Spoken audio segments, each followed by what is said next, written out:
Thanks for being here. Subscribe to Cheating Stories Best, so you don't miss new stories. The husband discovers his wife's infidelity, but soon they are going to have a trip with the family on a long tradition, but in order not to spoil anything, the husband goes to extreme measures. Today's story has a similar plot. Enjoy watching it. My Jeep Cherokee buzzed along the highway. Its passengers were immersed in their thoughts and activities. In the back, my two kids were arguing about what movie to watch on the rear entertainment screen. They sat next to me. My wife of the last 20 years grumbled and sulked like a child. She had no idea. My wife, Joyce, looks average. She's not pretty, but she's not ugly either. Her light brown hair gently framed her face and highlighted her blue eyes well. Her legs, although a little plump, have always been one of my favorite features about her.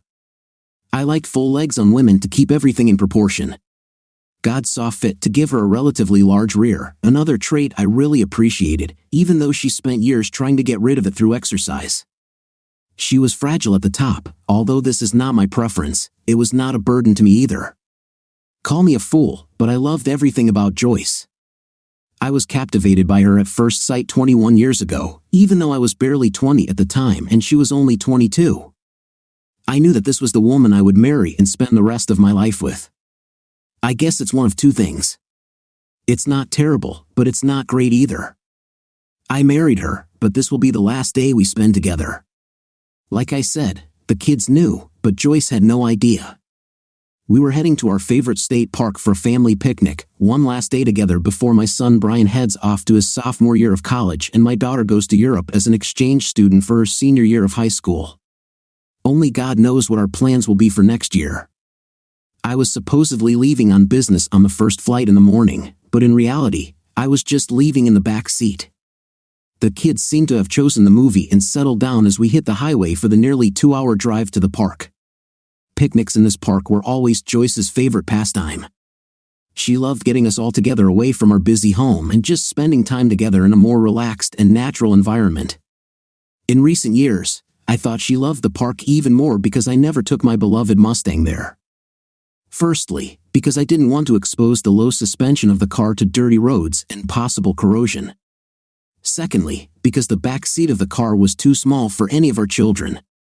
Joyce has been jealous of the car since the day we bought it. At first, she considered it my third child, then she started complaining that it was more like my second wife. I often told her that I needed another wife because with all her affairs and charity events, she was rarely at home.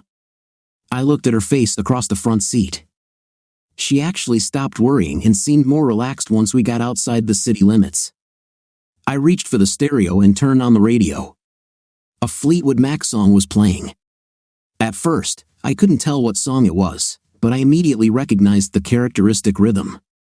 Mick Fleetwood's frantic, all-encompassing drumming style paired wonderfully with John McVie's beefy bass. Many years ago, I played guitar in several heavy metal bands before I picked up the guitar. My parents made me play classical piano. They believed that I needed discipline and structure in my life. Music has become an important part of my life that has helped me over the years. Even now, I couldn't start my morning run without my iPod.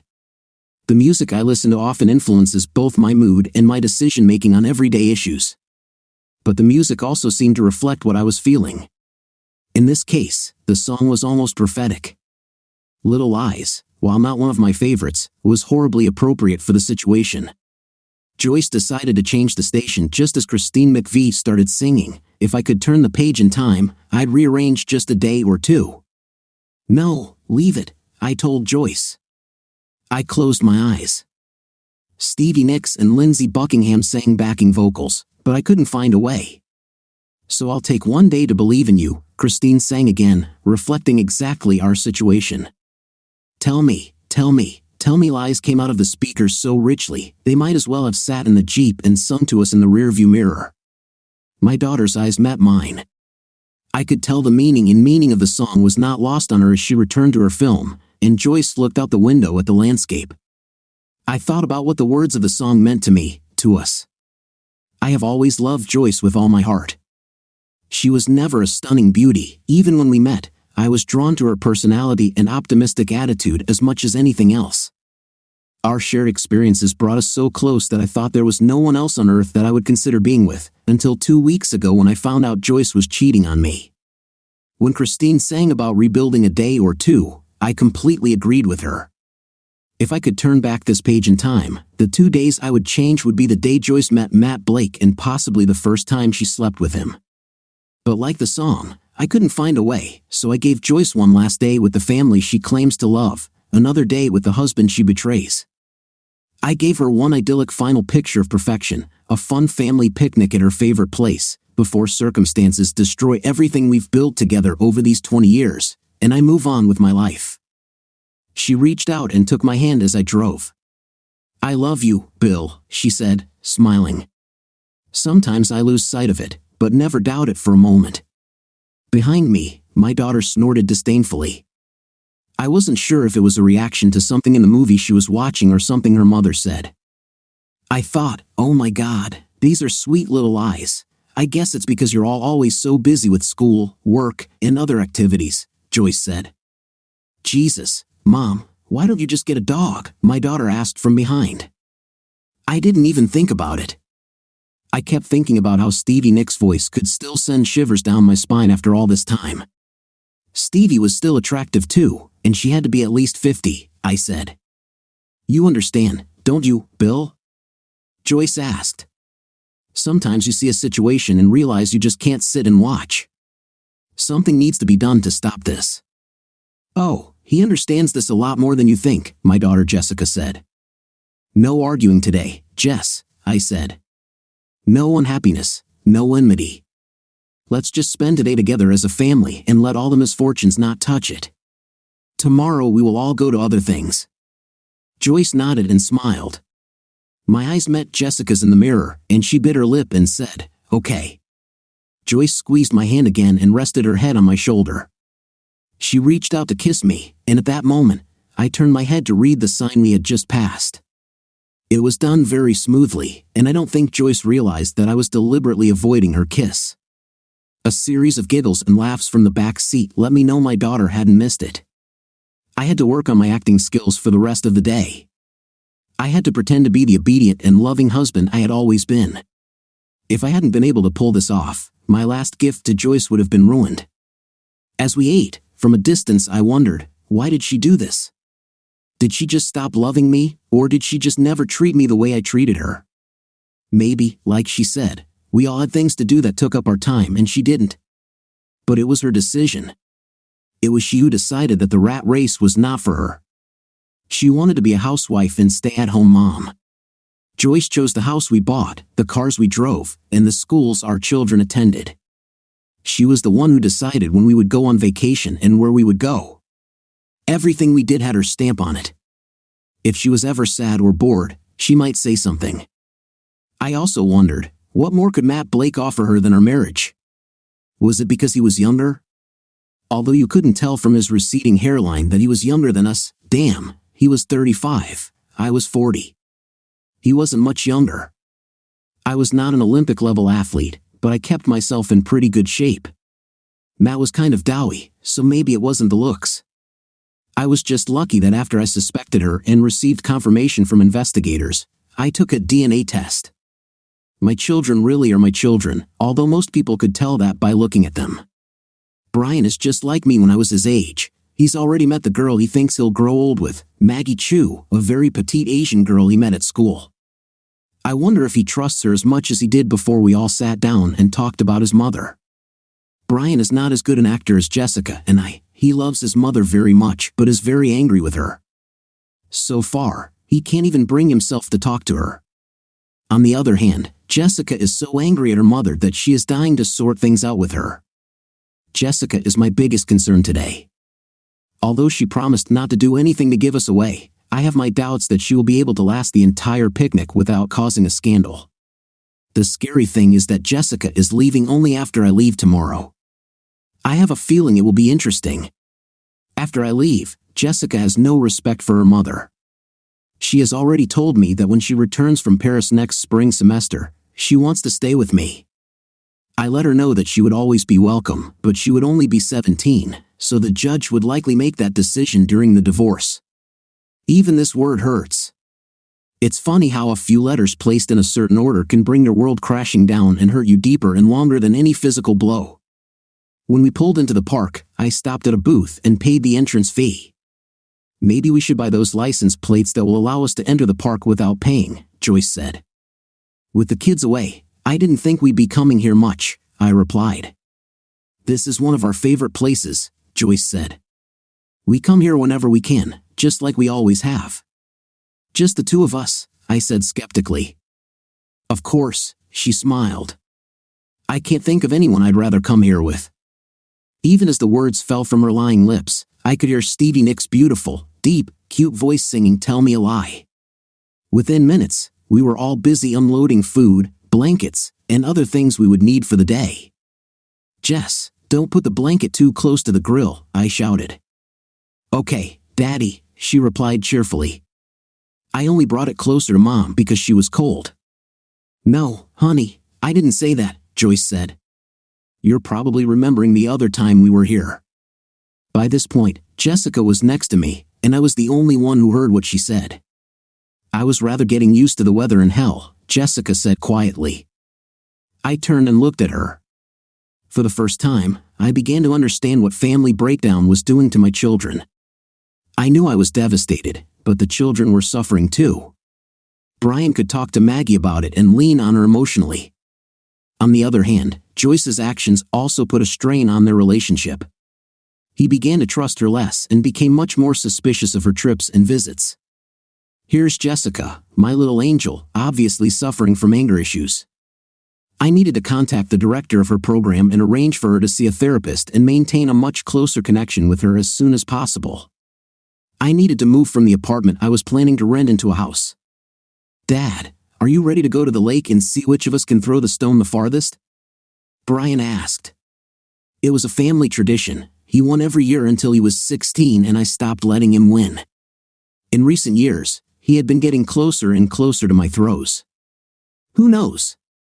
Maybe this year he would actually overtake me. Later, champ, I said. Let's fire up the grill first and put some food on it. He smiled and nodded, then took out his ever-present phone and tried to call Maggie. Dad, there's no connection here, he said angrily. I just laughed. Brian let out a run to the lake. Jessica shouted, running off before her brother even realized they were racing. This left me alone for the moment I had been dreading since the beginning of the day. Joyce spread out a blanket on the grass and beckoned me to sit next to her. I need to fire up the grill, honey, I said, but leave me a place next to you. I've been waiting for this all morning, she said.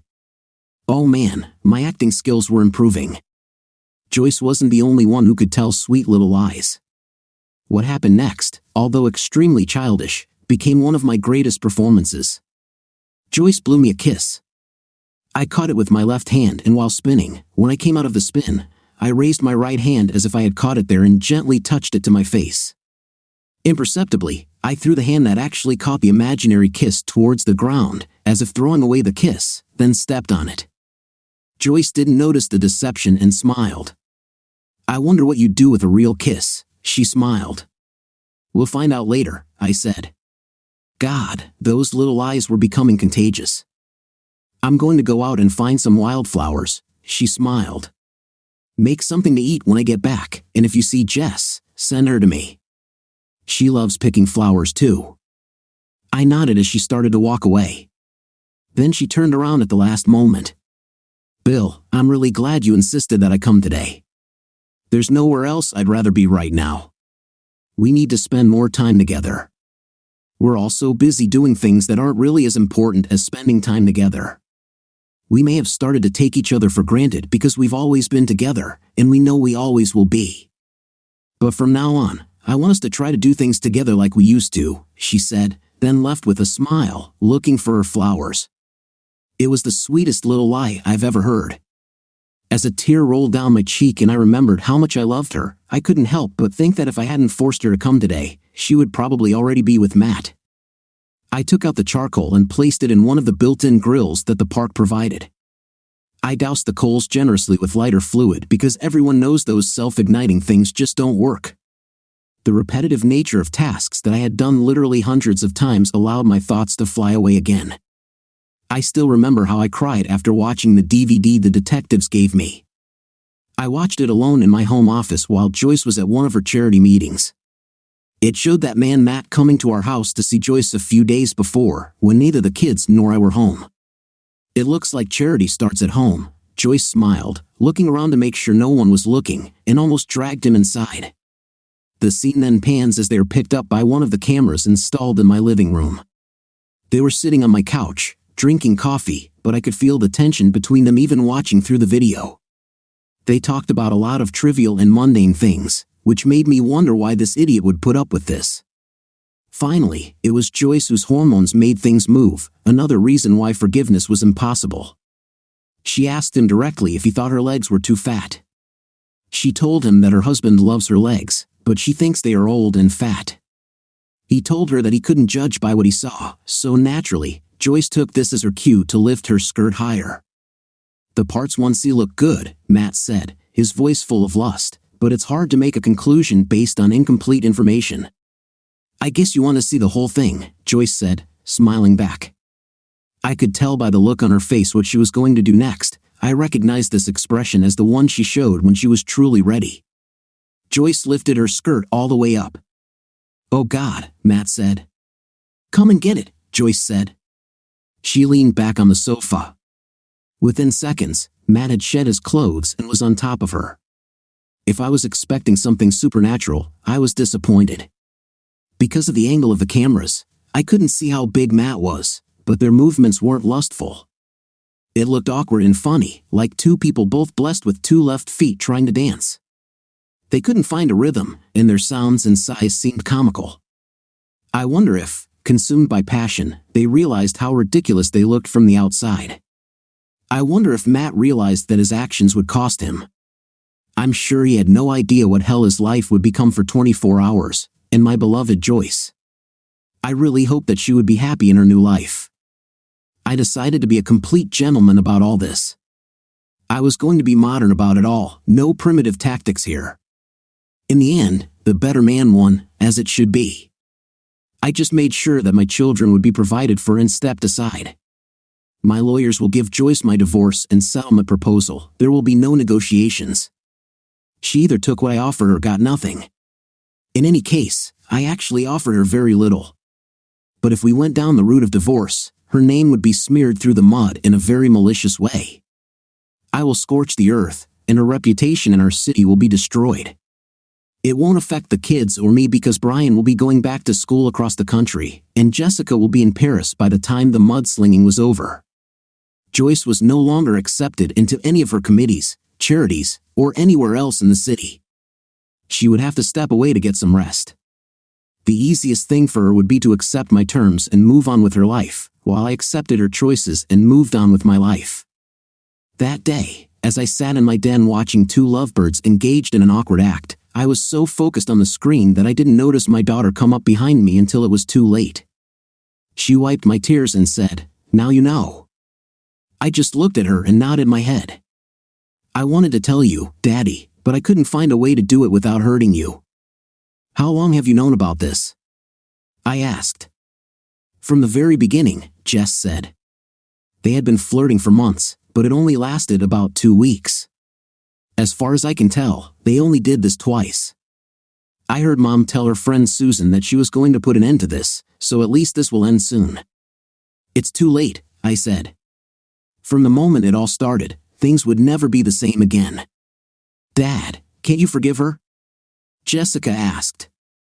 "Sorry, Angel," I said. "I'm just not one to forgive." "Okay," she smiled. "Because I'm not going to forgive her either, Jessica. We must do this very calmly and with dignity. So while I don't know what to do, please don't tell anyone and try not to treat your mother differently." "A penny for your thoughts," Joyce asked from behind me. I was so busy thinking that I didn't hear her approach. "Maybe you shouldn't light this yet," she said, noticing how much lighter fluid I had poured onto the coals. Luckily, I had brought a second bag with me. I quickly scooped the saturated coals out of the pit and returned them to the first bag. I tossed it into the lake several times before disposing of it, ensuring it wouldn't accidentally start a fire. I placed a second bag of charcoal on the grill, barely coated them with lighter fluid, and then lit them with the lighter I had purchased at the same time. "Come and sit on the blanket with me while we wait for the fire to settle," Joyce smiled. I sat down next to her, and she took my hand in hers.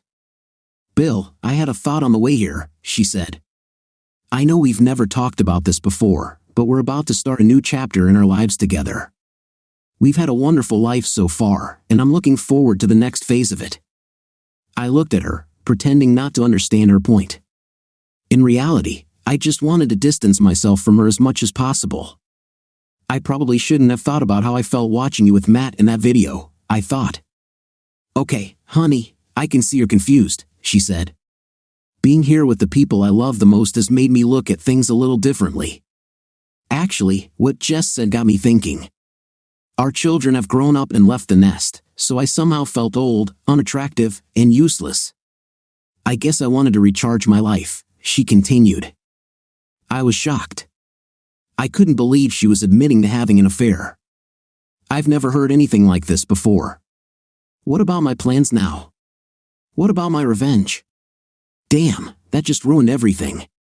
So I joined all these stupid committees, thinking it would make me feel better, even though it just drove us further apart. Whether we like it or not, we've grown further apart over the past few weeks, I muttered, as if pondering her words. I said, pretending to think deeply. "Let's get to the part where you start having a night with the bald 35-year-old supermarket janitor who still lives in his mother's basement," I thought. "Do you realize it's been 2 weeks since we've had an intim?" she asked, looking at me, waiting for my reaction. Of course, I thought. Why the hell would I even touch you after seeing you with Matt? "No, honey, I didn't notice," I said aloud, addressing my bag of little lies. "Well, I know you've been waiting for the moment when we can run around the house without anything," she said. It was the last thing on my mind, believe me. "You always tell me how you'd burn all my clothes and we'd always be without anything, so you could have an intimate with me whenever you wanted," she smiled.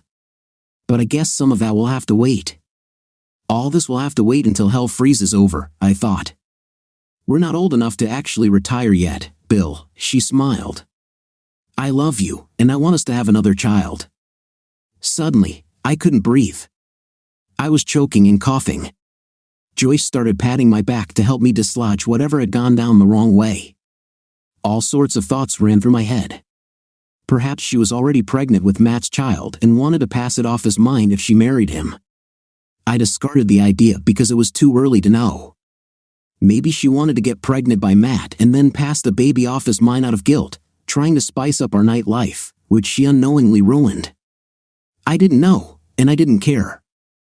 All I wanted was to give her this last day together and then be free. Surprisingly, Christine McVie saved me again. I remembered the song and found the answer. The second verse of the song says, "Even though I don't make plans, I hope you understand, there's a reason." Why, Joyce, let's not make plans just yet. "I hope you understand there's a reason," I said, echoing the song's sentiments. "Oh, you want me all to yourself for a while," she smiled. "That's so selfish. Have you been thinking dirty thoughts about what we'll do when the kids leave the house?" I simply nodded and smiled. As the song says, "We'd rather be apart, let's try," Joyce said, bringing out the worst in me lately.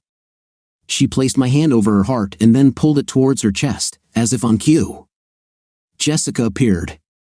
"Are we going to grill anything on this grill or not?" she asked. "Dad, should my stomach suffer from your hormones all day?" I nodded in gratitude for her help and headed towards the grill. I placed hot dogs, hamburger patties, some steaks, a couple of chicken breasts on the large grill, and a couple of pieces of salmon wrapped in aluminum foil. "Okay, maybe I understand why you want it to be just the two of us for a while," Joyce said, creeping up on me again. "Dad, the lake's waiting," Brian called. I shrugged and followed him, with Jessica following behind us as the official judge. Brian threw his first stone, almost to the edge of a log that some kids had dragged and secured in the middle of the lake. It was a good throw, and he smiled at it. "Beat it, Dad," he smiled. I picked up the rock, but for some reason, I was still thinking about Matt's balding head and pale face when I threw the stone. "Wow, Dad!" Brian shouted. "Where did that come from?" Your rock went over the log and flew halfway across the lake. Both he and Jessica looked at me in shock. Let's go eat, I said, trying to muster some enthusiasm. We probably shouldn't leave your mom alone for too long. That's right, we might catch her with the forester, Jessica said mockingly. I was alarmed, but Brian just laughed. When we returned to the camp, only hot dogs were ready, so we ate them. After lunch, Brian decided he was too full and wanted to take a nap in the Jeep. Joyce wanted to show Jessica where the wildflowers grew, but Jessica asked me to go for a walk instead. Joyce had never been a big fan of hiking, so she went off to pick flowers. During our walk, I tried to explain to Jess that what was happening between Joyce and me had nothing to do with her. I reassured her that we would always be her parents and that we both loved her. I also tried to prepare her for supporting her mother in the coming days, as it would likely be difficult for her once I was gone. Why should I help the woman who destroyed our family? Jessica asked honestly. I didn't have an answer, so I simply said, because she's your mother, and you love her, Dad. Men don't notice anything, Jess continued.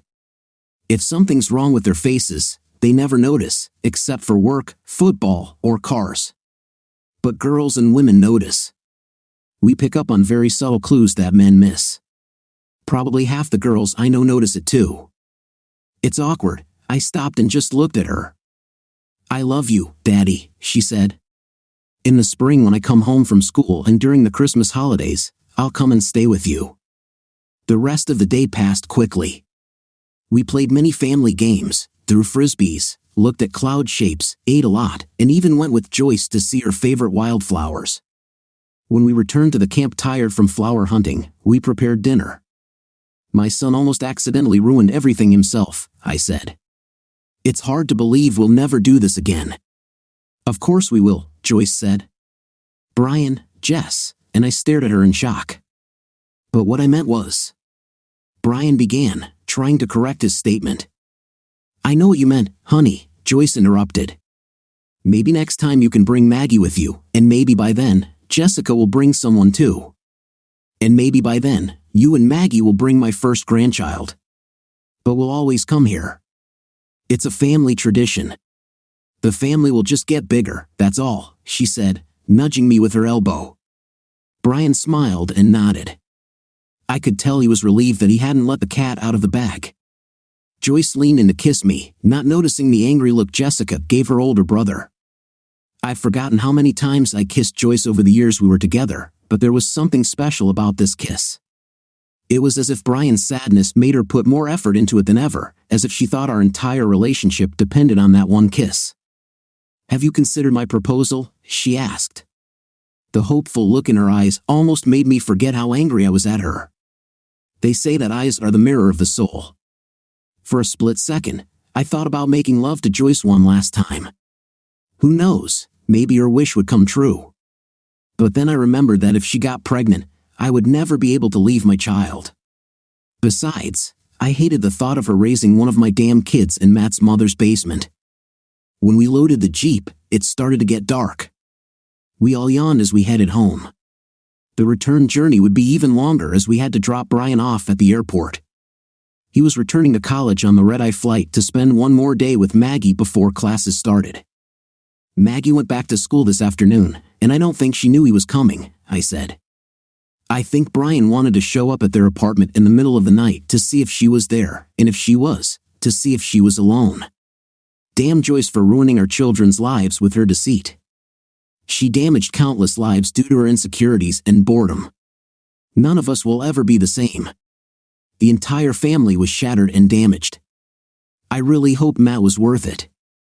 Can you drive, sweetie? She asked. I'm fine, I said. I have a lot to think about. Oh, she said. Have we come to a decision? I asked. I was actually thinking about other things, but I decided one more sweet lie wouldn't hurt. I wanted to make her as happy as possible on our last day together. The whole purpose of the day was to give us both a glimpse into how perfect our lives should have been, to take one last snapshot of a love that lasted most of our adult lives. As the song says, I couldn't find a way, so I'll settle for one day to believe in you. It seemed fitting that the final way to make her happy was to let her think she was getting what she wanted. I'm trying to figure out names, I whispered.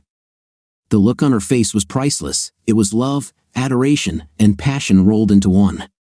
It was the same look she always gave me until 2 weeks ago, when she started cheating on me with Matt. From then on, all I saw in her face was guilt and questions. Are we going to start tonight, baby? She whispered back. We'd better wait until I get back from my trip the day after tomorrow, I said. We don't want Jessica to hear us. That would be unpleasant. As we drove home and stopped at the airport, I was confused. Joyce seemed to be back to herself. Even the way she constantly held my hand told me that, no matter what happened, she still loved me. Perhaps, as she hinted, it was simply because she was bored and lonely and had lost track of what was important. Was this just a forgivable mistake in a solid marriage that I was blowing out of proportion due to ego and self-doubt? I really needed to examine my feelings about this. Men, at least most of us, don't deal with our feelings. Women do, I thought. Men react instinctively, and then we analyze the situation and follow logic. My gut instinct was to gut Joyce like a fish and Matt along with her. Analysis told me that if Joyce did it once and got away with it, she might try it again later. So both my instinct and logic told me it was time to move on, despite what my heart was saying. I wasn't going to spend the rest of my life at the mercy of her hormones. Life is too short not to have a good time. At the airport, Joyce and Jess slept while I let Brian out. I slipped him some money, even though we had already given him a debit card to use for expenses and other things. I hugged him again. Dad, don't forget, as soon as you find out which office you're transferring to, email me. Jess and I are both going to Hawaii. Oh, and I'll bring Maggie for Christmas. We're probably going to her parents' house for Thanksgiving. This should give you time to get the new place presentable, he said. But what if your mom and I are still together? I asked. He looked at me skeptically. Then it's probably going to be a pretty sad Christmas, with you checking under the tree to see if her boyfriend gave her presents, or if she invited him, checking the number of seats at the table, and the worst thing is constantly checking the chimney to make sure she's not trying to seduce Santa Claus. I love you, Dad. Just do what you need to do. We'll support you no matter what you decide, he said, stroking Jessica's head and kissing her lightly. Don't tell her I said that, he smiled, then walked toward the terminal, no longer just my son but a man in his own right. I got back into the car and headed home. Joyce sleepily searched for my hand, while Jessica snored lightly in the back seat. Even in her sleep, Joyce instinctively searched for me. Love you, Billy, she said. This only added to my confusion. How could a woman tell me she loved me even in her sleep? Can this be faked? And one more thing, the behavior she exhibited with Matt was nothing like the behavior she exhibited with me. Maybe she was faking it with him, or was she pretending with me for almost 20 years? Am I really going to throw away 20 years of our lives because she slept with some pathetic loser twice? I also began to doubt my plan.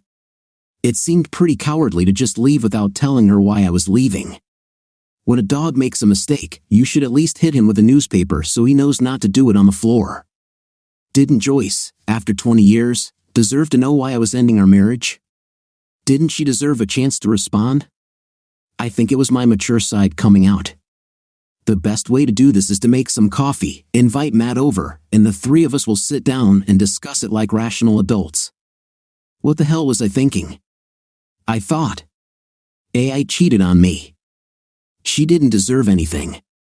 Wake me up when we get to the airport so I can say goodbye to Brian, she muttered. We left the airport 20 minutes ago, I said. We'll be home in another 15 minutes. Joyce's eyes widened. Is Brian gone? She asked. I nodded.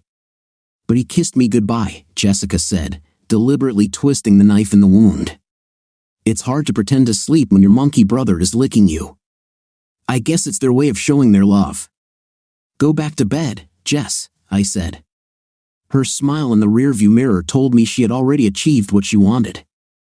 He knew you were tired, honey, I turned to Joyce. He wanted to let you sleep. He knows you'll have to work even harder on your committees since you took the day off to be with us. I must be with you, she said. No committees, no charity events, no projects except the one we're going to work on together.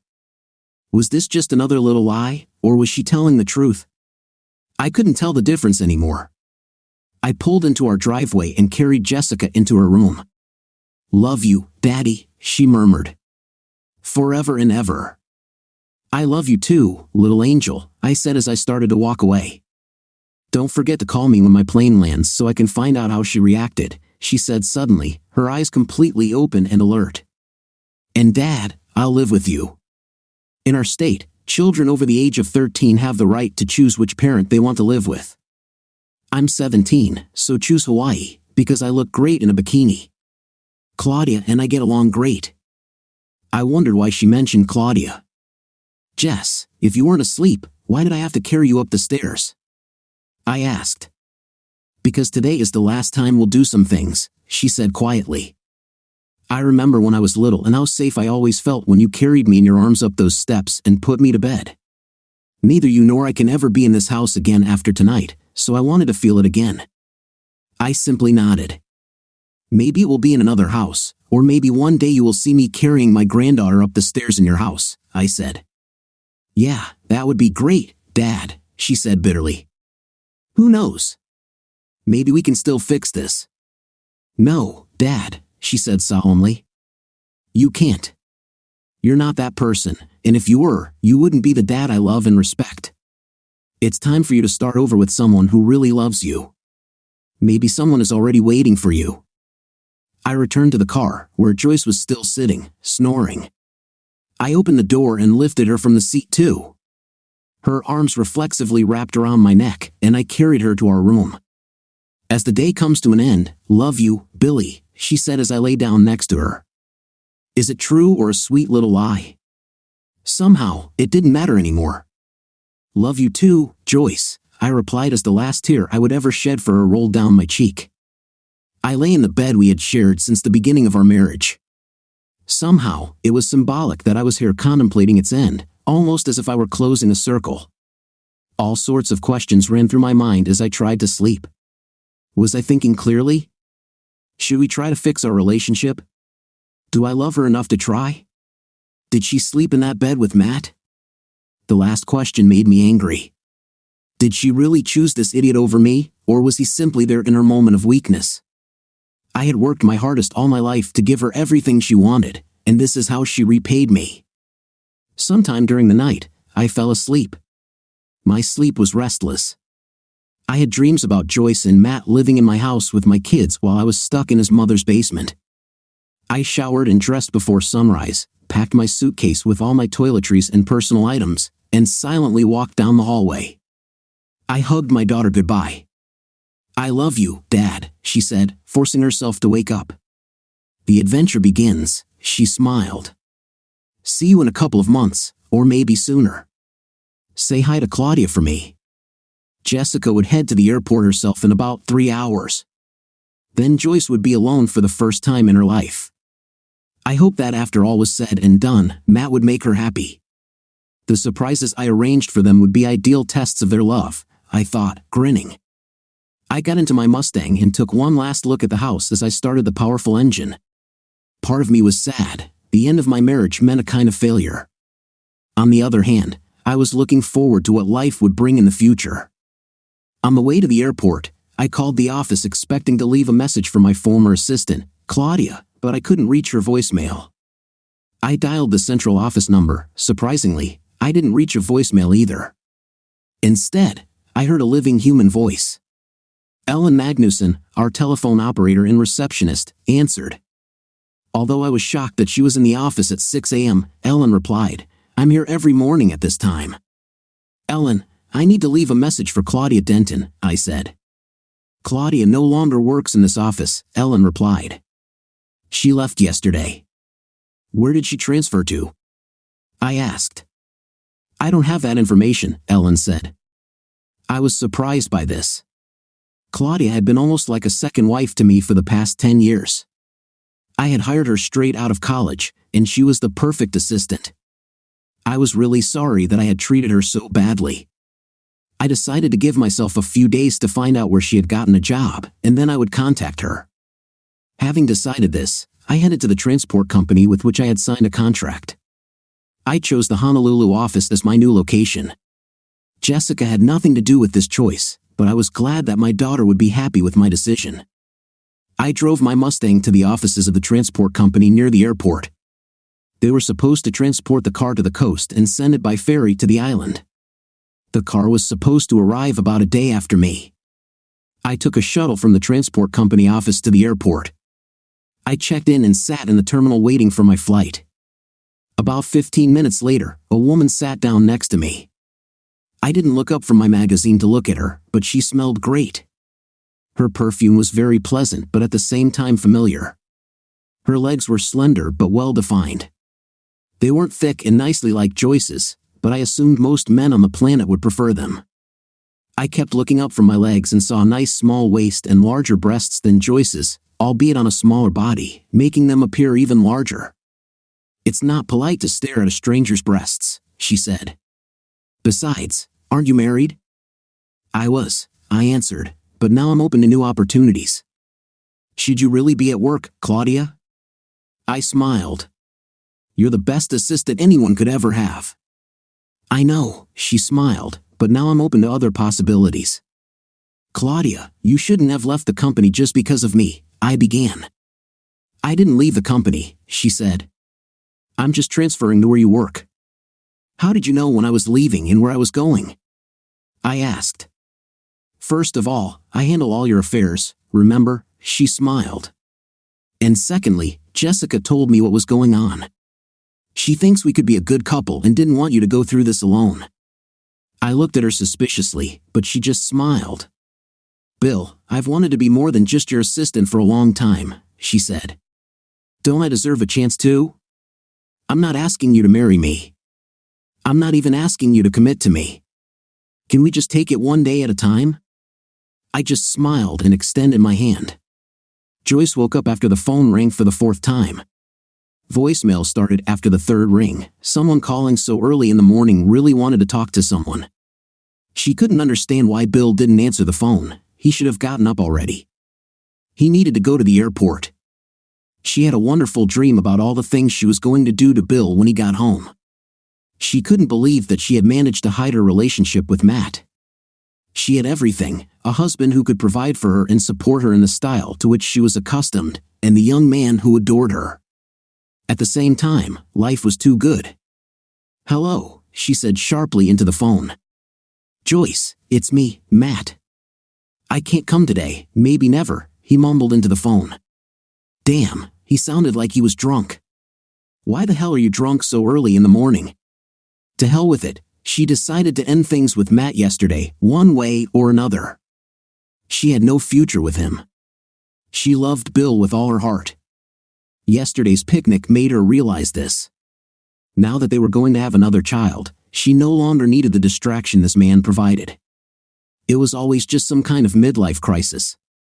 Maybe she'd have another one sometime in the future. As long as she was careful, Bill would never know. "I love you, Joyce," he said. It sounded like he was crying. "Are you crying, Matt?" she asked. Great, she thought. That's what I missed. This idiot is trying to make it hard for me to break up with him. It's really annoying. Some people are too stupid to know when it's over. They ruin everything and then think that they can hold on to you forever because they want to. He needs to get his head out of his 5th place and move on. "It's over, Joyce." "I feel so bad," he whined. "What hurts, Matt?" she asked, out of pure politeness. "Are you sick? Are you injured?" Joyce was glad that her husband was not such a pathetic weakling as this one. What did she ever see in Matt? He wasn't handsome, he wasn't in good shape, he wasn't smart or successful, he had no career goals, and he was still living with his mother. Damn it, plus he was terrible in bed. She only chose him because she knew no one would ever suspect her of doing anything with him and he was not a threat to Bill in any way. She always thought she could teach him how to satisfy her intimacy, but before things really began, she realized that she loved her husband too much to cheat on him. Her plan for yesterday was to spend the day teaching him how to make love to her the way she needed it, just like her husband did. "Joyce, we have a problem, baby," he muttered. "I love you so much, but I can't stand it. It's not worth it." My mother will kill me, Matt, Joyce said calmly, although she was disgusted that a man over 35 was still afraid of his mother. You know love was never part of our equation. You and I only have an intim, Joyce, stop lying. Matt shouted. I know you feel it too when we're together. But it's not worth it. What the hell are you talking about? Joyce asked, getting impatient. This morning I went to work the morning shift at the supermarket. I figured I could get $10 more by helping them unload trucks, Matt said, sobbing. I wanted those $10 to buy you a gift to show you how much I love you, Joyce. But when I got to the store, they sent me to the manager's office, Matt said, sobbing again. He told me that they have a policy against employees fraternizing with customers, especially married customers, and that they had to fire me to prevent a lawsuit. I lost my job, Joyce. I've worked there since high school, and they fired me just like that. As I got on my bike to ride home, I started to wonder if anyone had found out about us and was trying to cause trouble for us. I had just passed the alley behind the store and was starting to ride quickly when out of nowhere, a huge teenager came out of the alley and hit me so hard that I fell off my bike. When I got up, he was gone, and so was my bike. I went home, but before I had gone far, two hefty guys attacked me. They beat me very badly. The whole time they were beating me, they kept telling me that I should have been smarter than to have fun with a married woman. I woke up in the hospital, and my mom was here. She told me to call you and tell you to stay away from me, Joyce. But I will always love you. The phone clicked, and Joyce heard nothing but a dial tone. She didn't know whether to laugh out of relief or cry because she felt so bad about what happened to poor Matt. She was sure that Matt's mother was behind all this. It was probably the female version of tough love. She found out that Joyce was married and decided to dissuade her son. It was a kind of adult version of punishing a child. Instead of getting him to quit the baseball team, she got him fired from the supermarket. Instead of taking his bike, she stole it. And since he was too old for her to spank, she hired some thugs to kick his 5th place. Perhaps it was for the best because she was in love with the only man who really mattered to her. There was no place for Matt in her life anyway. She decided to go and prepare breakfast. Maybe she'll take Jessica to the airport herself. Jess wanted to prove that she was an adult by taking a taxi, but they needed time to bond. At the picnic the day before, Joyce had felt a little tension between herself and her daughter and wanted to resolve it. Until recently, they were a friendly family, but now something seemed to separate them. At least things were going better with Bill. Yesterday was a beautiful day. She did her best to remind him that she loved him with all her heart. After a couple of weeks of flirting with the older teenager, she was sure that he believed in her again. When Joyce got to the kitchen, she noticed a large envelope on the kitchen table. Just as she started to open it, she heard a car horn outside the house. She looked out the window and saw a taxi waiting. Joyce opened the envelope when she heard footsteps from above. Jessica walked down the stairs as Joyce read the note in the envelope, "Press play on your DVD player," then read page 2. That was all it said. Joyce pressed play and then watched in horror as her latest affair with Matt played out on the big TV screen in the living room. Jess walked past Joyce and said, "Goodbye, Mom.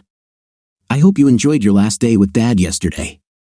He wanted this to be a wonderful memory for you, but you will never see him or me again."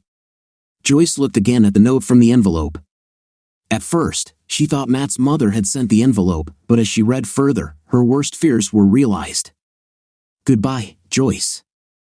I hope Matt was worth your husband, your marriage, and your family. I loved you with all my heart and was devastated when I learned of your betrayal. In a few minutes, a man will come with divorce papers for you." Joyce screamed loudly as she read this part and then continued reading, "The settlement agreement must be signed as soon as you receive it. If you sign it, we will have an uncontested divorce citing irreconcilable differences. My lawyer will contact you to discuss custody of Jess. Within 6 months before she turns 18, you will receive 25% of all our assets, including the house that I have put up for sale. You only have 30 days to find a place to live. I sincerely hope that Matt can make room for you in the basement. If you don't sign, I will destroy your reputation in our city so much that you will no longer be able to live here. The money is generous considering we had a wonderful life, and you ruined it for reasons that still baffle me. I have no desire to ever see you, hear from you, or talk to you, so I guess I'll never know why you did it, and honestly, it doesn't matter to me at all. Yesterday meant a lot to me, and I was very upset. I thought long and hard about whether we could pull this off. I think in my mind, I can probably forget intimate. I also never stopped loving you, Joyce, to this day. But I can never forget what you did to us, Joyce, and I can never trust you again. I couldn't live the rest of our lives wondering every time you said you had a meeting or went shopping if you were seeing someone else. You've done this to me many times, haven't you, Joe? Of course, you didn't have a night with him until recently, but you still looked me in the eyes, kissed me on the cheek, and lied. In the end, Joyce, it was not a lack of love or my inability to forgive you that doomed us, but a lie. All these sweet little lies. Joyce died inside after reading the letter. She never expected or wanted anything like this.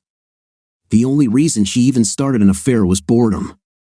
All her life, she wanted to be a wife and mother. When she met Bill in college, her dreams came true. The problem was that as she grew older, she felt like life had passed her by.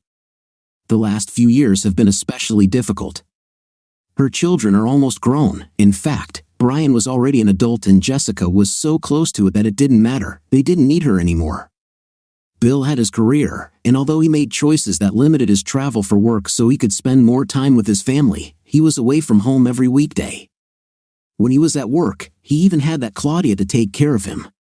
This woman was so efficient that Joyce never needed to help Bill with anything even remotely work-related after the first couple of years that Claudia worked for Bill. Joyce became so jealous of the woman that she stopped inviting her to any parties or social events, and the fact that she was younger and prettier didn't help. One of the things that annoyed Joyce the most was when at one of the company dinners, someone asked if Bill and Claudia were married. They look great together, someone said, and they work well together and get along great, someone else added. Joyce began to wonder if her husband was having an affair with Claudia. The way the woman looked at Bill, Joyce was sure that given the opportunity, she would have rushed to him. Joyce hired a private investigator to find out what was going on. After 3 months and an absurd amount of money for services, including 24-hour surveillance of Bill and Claudia, the agency concluded that the relationship between Bill and Claudia was only friendly and collegial. There was absolutely nothing between them. Joyce didn't know whether to be happy or angry. She spent most of the money her father left her when he died to find out that her husband was faithful to her. What bothered Joyce most about this was that she always knew that Bill would never cheat on her.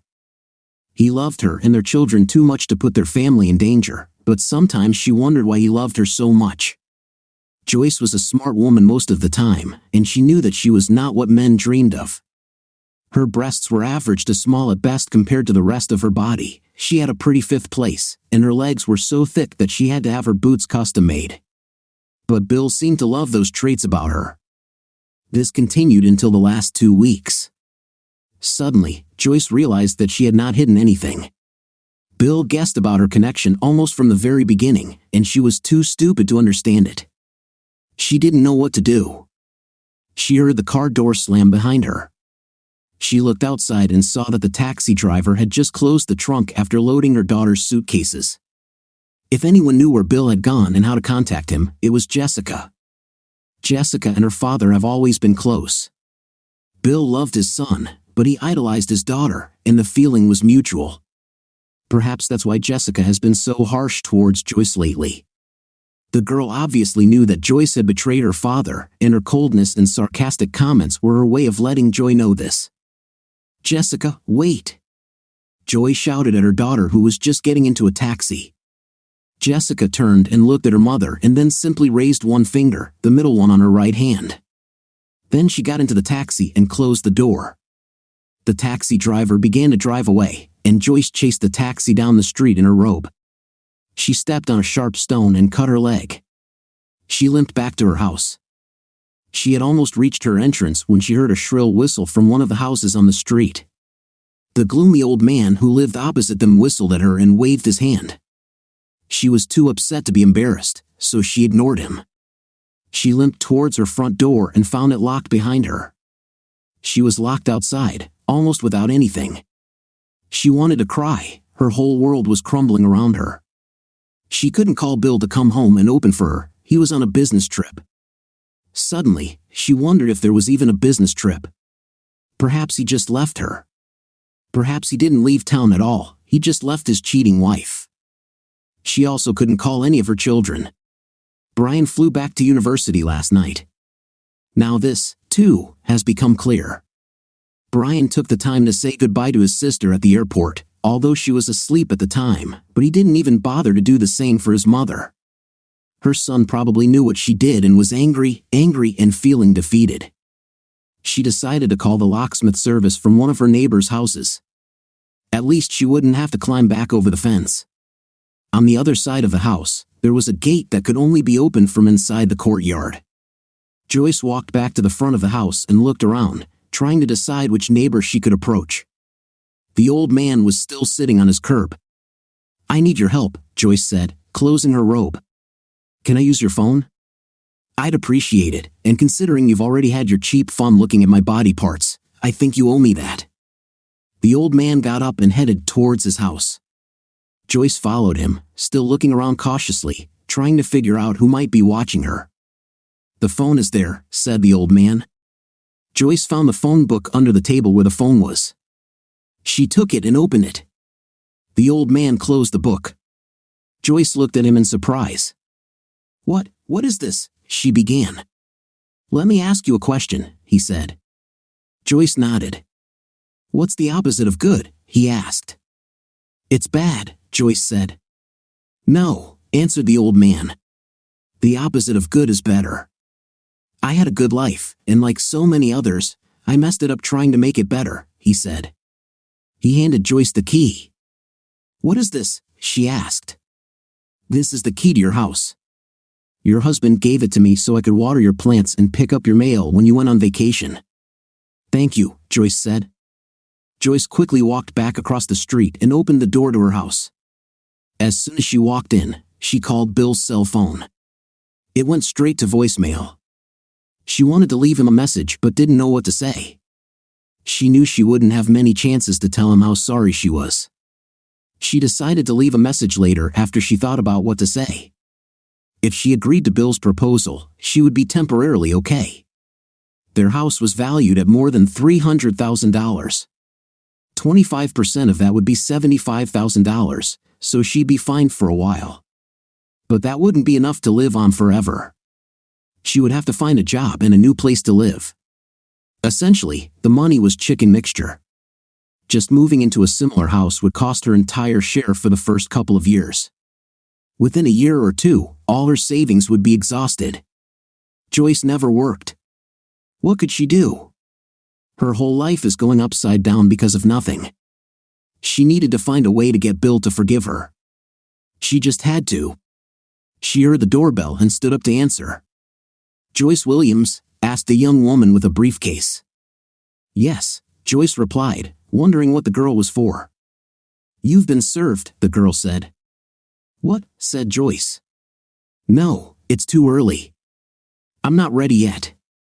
I don't know what I want to do. It had to be a man."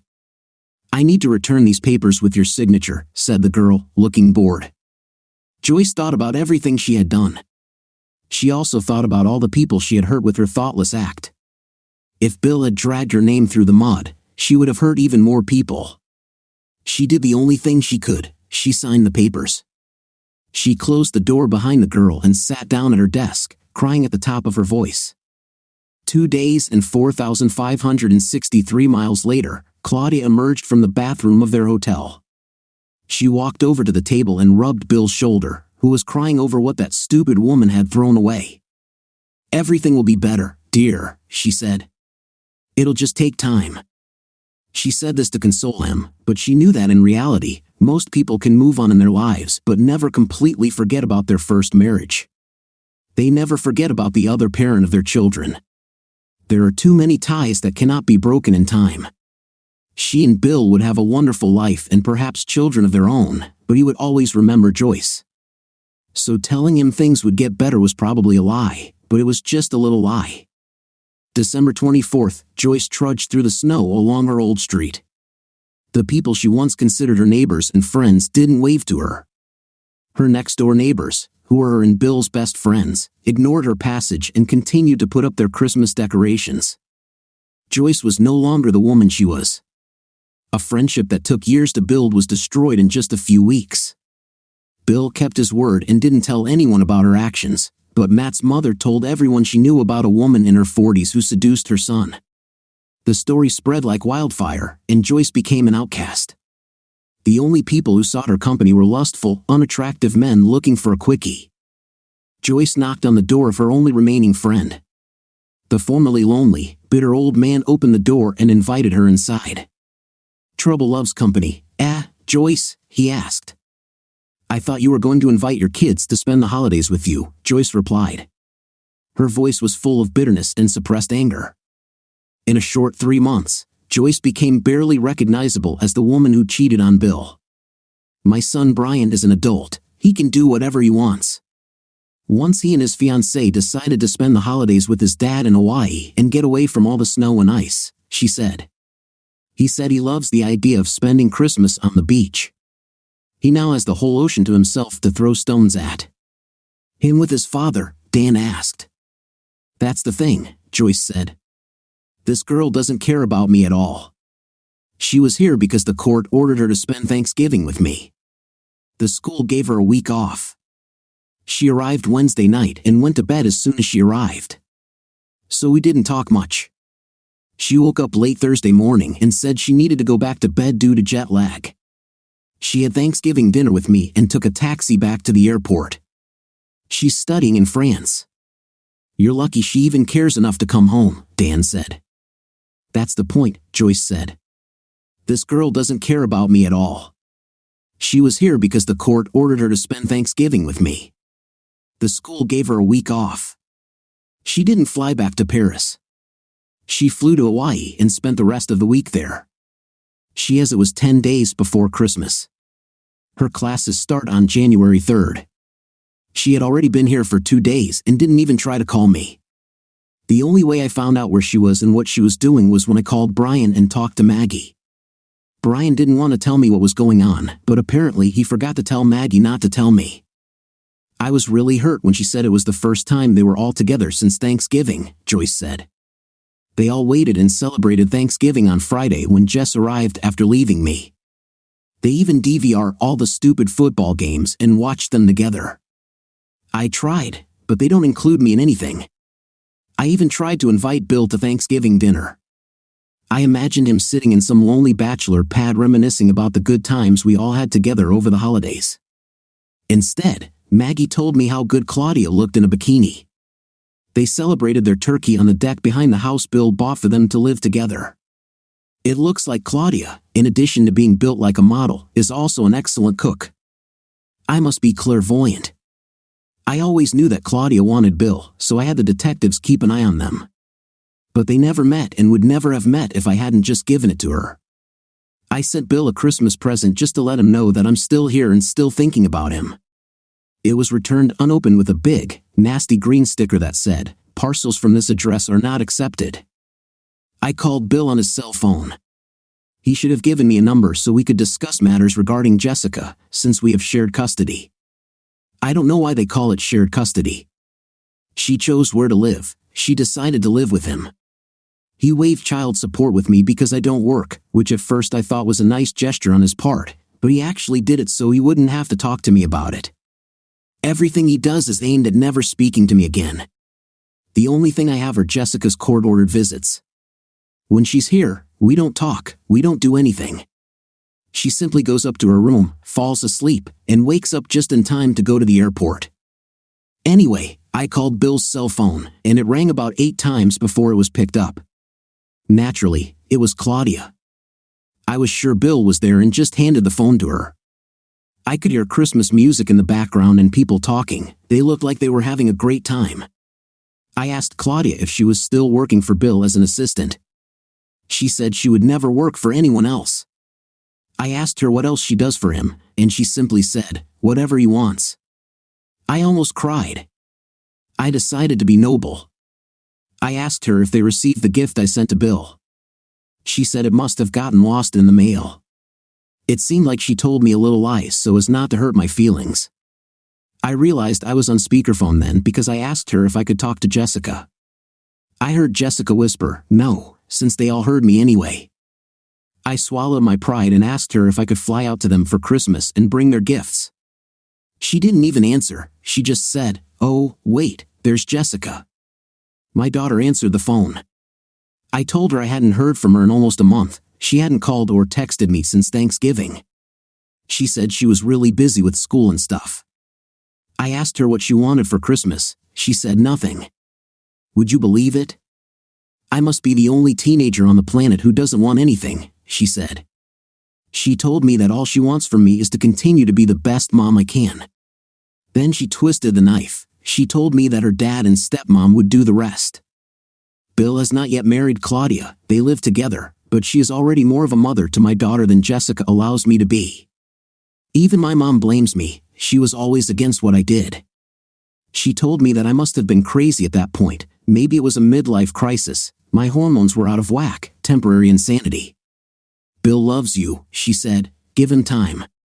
But time is running out, and my husband continues his life without me. Now my mother blames me because she doesn't see her grandchildren.